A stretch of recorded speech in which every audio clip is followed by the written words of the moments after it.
All right, Paul. Well, thank you for joining me on this this little recorded panel. I appreciate your time. Sure. Yeah, thanks for having me. All right, Paul. Can you tell me a little bit about yourself before we get started? Sure. My name is Paul Abueg-Igaz. I'm a San Francisco Bay Area based filmmaker and educator. And so I work in the nonprofit youth development video production space. And then I also work on narrative and documentary film and as my other kind of side career. That's great. So, is there a big filmmaking scene for students out in San Francisco? Oh, yeah. I mean, we're in California. So even though the Bay Area is 6 hours away from LA, I think we still very much live in this media landscape here. And I think there's a lot of it's a pretty good career path, I think, for young people in the Bay Area because there's still a lot of commercial and corporate video work in the area. And then in California, media production is a there's a lot of funding for it in schools through something called career technical education. So I don't have to get into the weeds with the education side of things, but it means that there's a lot of young people learning how to make media, and young people are very interested in it. So I work with a nonprofit called Bay Area Video Coalition that's been around in San Francisco since the mid '70s, and so yeah, it's a fun place to work, and it definitely working with young people learning the ropes definitely keeps me on my toes and keeps me having kind of understanding current trends, current tastes, and the way film language, will I think evolve in the coming decades. Yeah, that's great. I taught high school for a decade, so I know exactly what you're Oh, talking cool. about. Yeah, for sure. Well, let's talk about this film. hmm Avec Amour, I hmm say that okay? Yeah, I think so. My French and Spanish isn't great. The guy in the film, I wish he were here, Alex. He could make sure we had the pronunciation right because he is trilingual. Yeah, no, he did a great job in But the yeah, film. that is the title. All right, so what is the genesis for this idea for this film? Um, it came from a lot of things, and it was one of these ideas that just kind of brought together a lot of different strains of thought and different things I'd been wanting to work on at the time. I right before making this, I had just come off of a getting my last film into some festivals, which was a big uphill process because my last film was this niche horror, like a campy horror rock and roll musical thing, kind of like a Roger Corman film. But it clocked in at around 29 minutes, and I think it made it really hard to place in any festivals. And so one of my goals was, well, I really want to make something that is lower production. That one I got a grant to pay everybody to work on it. I said I want to make something short, condensed, working just with a couple good friends, something we could do for fun on the weekend. I had gotten a new camera for my documentary feature, so I wanted to do some camera tests. And so it was originally intended to just kind of be like a fun camera test day.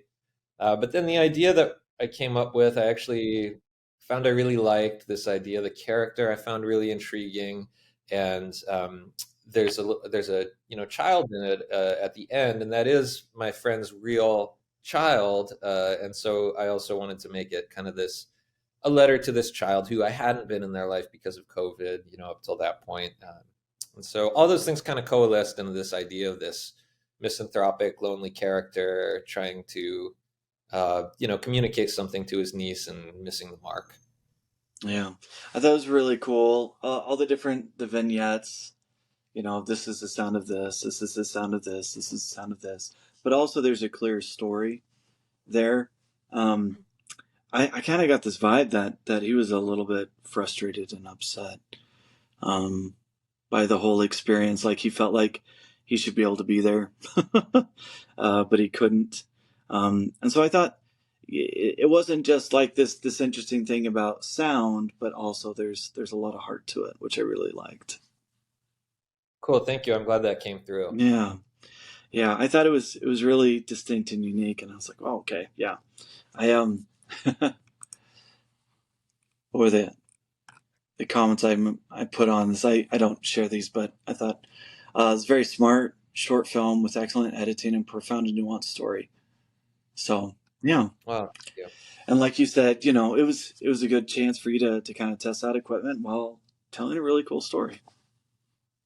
Yeah, thank you. And I'm excited to share it in this festival because I often work for a very small audience. Like in this film, my intended audience was really the three people at the end. They are good friends of mine in real life. That is their baby. And even the main character is one of my best friends, and we've been making films together since high school. He really did live with them at one point. They're not actually brothers, but he had lived with them. So the whole thing was in largely to be kind of a inside, not quite an inside joke, but really a something fun for them as my specific audience. And it was just as it was coming together that I thought, well, maybe this is worth sharing with other people. So I'm glad that Gila Valley is the first festival to accept it, and I'm totally honored, and I really appreciate that it did land for somebody outside that trio of people. Yeah, well, I mean, I liked it. I think that Cool. maybe that's a good enough reason to show it. How did you find our festival? You know what? Honestly, I was looking for ones that really had a mission to serve filmmakers working with really limited budgets. I think that's really important, and so that's what drew me to Gila Valley. Okay.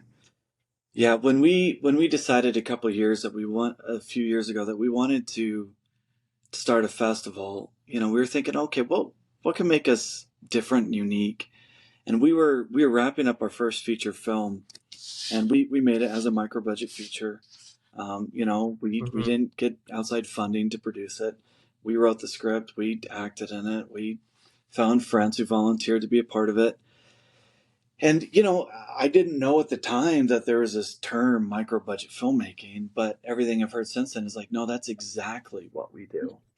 And we thought, well, maybe that could be our niche. Instead of you know, people like us who have to compete with, people with huge budgets and like a Sundance or bigger festivals that have a lot more eyeballs on them because their notoriety. Let's create a place that is an even playing field, that you're only competing against other people who are also on a limited budget. And I thought, maybe that'd make a good opening for people to share. I think so. I mean, because the quality of cameras and technology is so high, and our expectations and standards can sometimes be so high, but sometimes we lose sight of, just getting to a story that doesn't require that. Like I think high production value is great, and I went for the highest production value I could achieve, but it's not always easy for me to rationalize spending copious amounts of money on certain projects. Like this film, like I said, it was intended for a small audience. I couldn't have justified spending thousands of dollars on it the way some might for a short film. It's just isn't there for me. So I think it's a great mission, and I like stuff that comes through with a low budget. I serve on or for 2 years I've been a panelist on a local film festival called the Creative Youth Awards, and it's for young people. It's for teen filmmakers, and you watch you were a teacher. You watch stuff made by teens. Sometimes, I mean, it can be like punishing in terms of production value, but still have like really interesting ideas or like just great concepts, great stories, great storytelling. But we're not all working with that budget. So I appreciate and applaud you for doing that So, and making that. yeah, it's one of the other things that has stood out to me is how many of our films this is the first time they get to show it, and I'm wondering if part of that is because we are trying to level the playing field. You said this is the first time this is being shown. We have a feature; it's the first time it's being shown. We have a couple other shorts that they haven't been shown anywhere before, and I think maybe that's part of it is because they needed a place where the right kind of place to show it and get eyeballs. And it's not that they're bad movies; they just didn't have a ginormous budget. Yeah. Honestly, I was very discouraged from the film festival world. Shortly after I went to film school, I'm talking like 15 years ago, I made a couple like mumblecore style feature films. Very little budgets, and I wanted to apply to a festival. I made a feature for literally like less than $100 because I was just shooting on like an already owned DV cam, all this stuff. And I didn't think it was a bad little picture, but I wrote to the festival. I won't say the name of the festival, but I wrote to the festival, which touts itself as being like, for independent voices. And I said, hey, look, I cannot pay the festival submission fee because it would be more than the entire budget of the film. And that just feels weird to me. But do you have any waiver or discount? I didn't even hear a message back from them. So it's like, I guess this world isn't for me. So I think, having this here definitely made me feel like, yeah, this the type of thing that I wanted to do, and that, like, there's a place for it. We do get a lot of emails from people saying like, hey, we can't afford the submission fee. Quite a few of our films are coming from Iran, and they said because of sanctions, they literally can't even pay if they wanted to.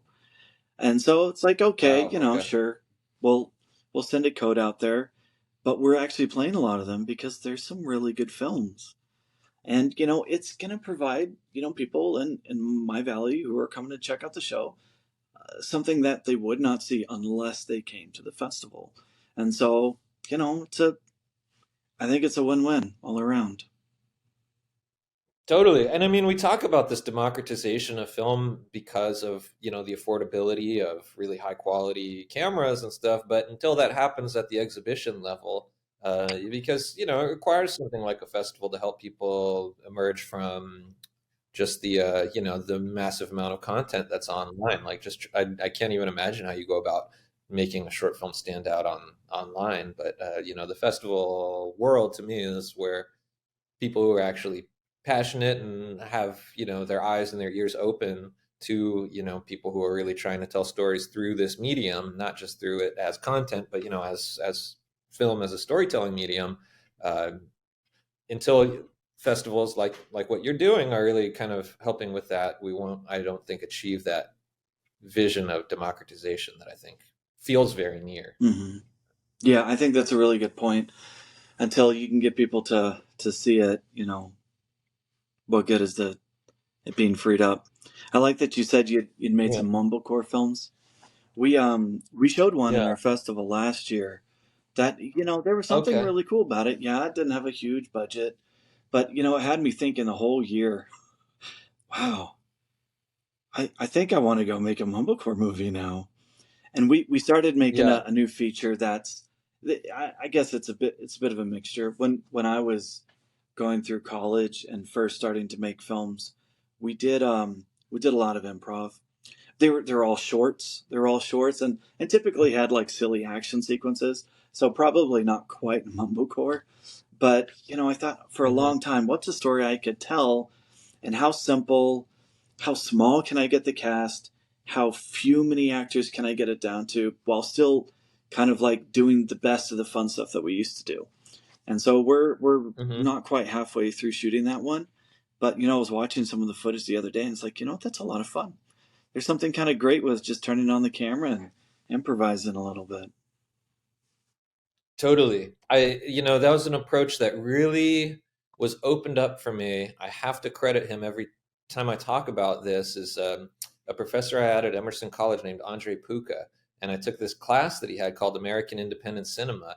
And enrolling, I thought it might be things like Coen Brothers, Kevin Smith. It was like, no, not at all. Like, the biggest name we would have watched was John Cassavetes, and then from there it skewed into things, and it skewed into things like John Jost, Barbara Loden. That's how I was first exposed to Wanda, the great Barbara Loden film, and just people who are really working with limited means, using techniques like improvisation, to really make stuff that was outside the mainstream channel. Oh, On the Bowery, another great film we watched there. So Andre Puka really opened me up to that whole That's approach, great. which seems to be part of the DNA of Gila Valley.